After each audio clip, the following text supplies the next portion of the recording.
All right, folks, in the interest of time, I'm going to go ahead and walk you through how to design your ceramic relief tile that's based on an illuminated letter.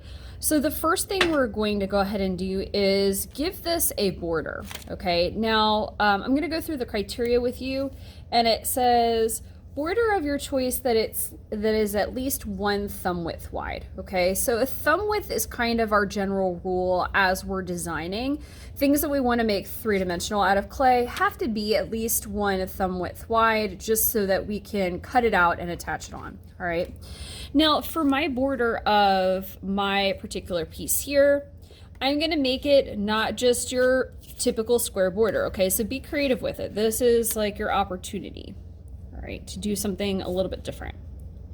So I'm going to cut this out, or sorry, sketch this out so it looks something kind of like this.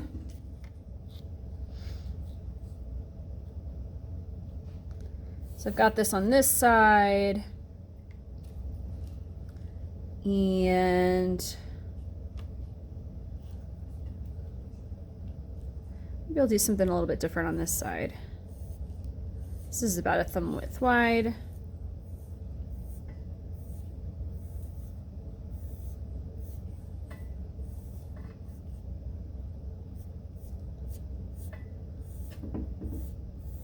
There we go. I'm gonna make these lines just a little bit darker so y'all can see them, but again, I would just keep your designs light. It's just gonna help you erase stuff as you make mistakes.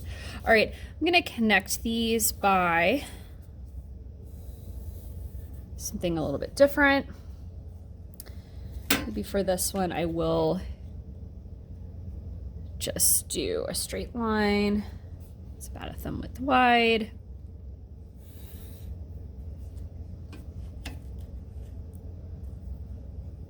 So you can do your border however you want, okay? All right, so this is what I have to start. So this is my design. Second thing, it says an initial as a shape that is at least 1 thumb width wide, okay? So I'm gonna use the font that I have in front of me on my computer, and I'm gonna sketch this out as a shape that's 1 thumb width wide. So really quick reminder, difference between a line and a shape is as follows, okay? So a line is a point moving in space. A shape is a space enclosed by lines. So there's a space and then there's a line all the way around it. This is something we can cut out, not this, all right? So I am going to use my ruler where applicable. So if I come to a straightaway, I will use my ruler. And I'm gonna sketch this light to start because I wanna make sure that it is wide enough to eventually cut out.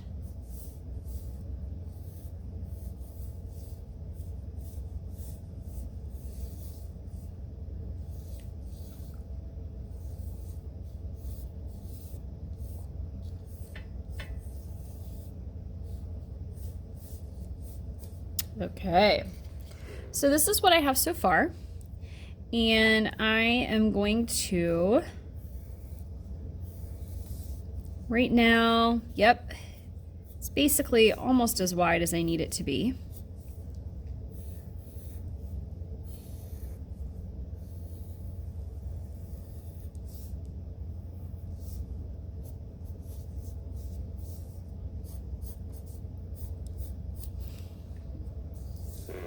You can see me just checking it against the width of my finger. This I can actually scale in ever so slightly. And I'm gonna make this come in front of my border.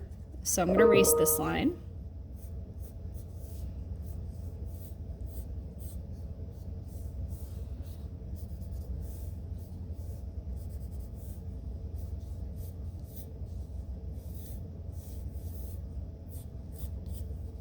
I'm gonna make this end a little bit early.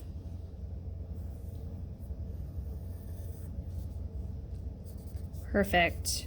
Okay, so right now this is my initial as a shape, and it's based on a font that I have in front of me. And if I really wanted to do my other initial, I could totally do that, okay? In fact, let's kind of compare it. Let's add it in here, just out of curiosity to see what it would look like. It's not a requirement, but I could do that if I want. This will be the inside of my O.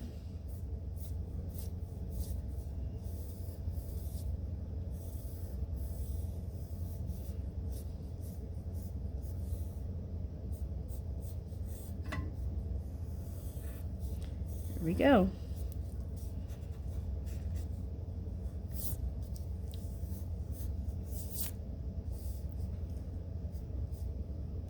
Maybe I'll make it come down a little bit further, right to there. Yeah, it's a little bit better.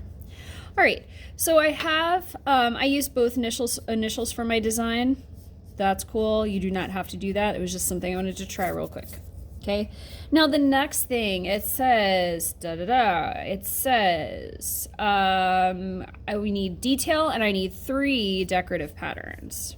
Okay, so I'm gonna go ahead and look for my main spaces and see where I can add some of these patterns. Okay, first one I'm gonna go ahead and do is, I think I'm gonna go ahead and do some circles, okay, that repeat inside of here.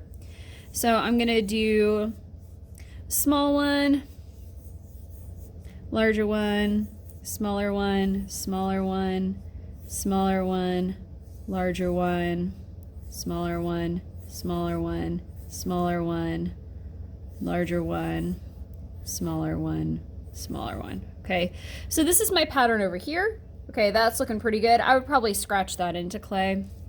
So pattern 1 done. I need 2 more. So for this next one, I think I'm gonna do some lines that are on the diagonal.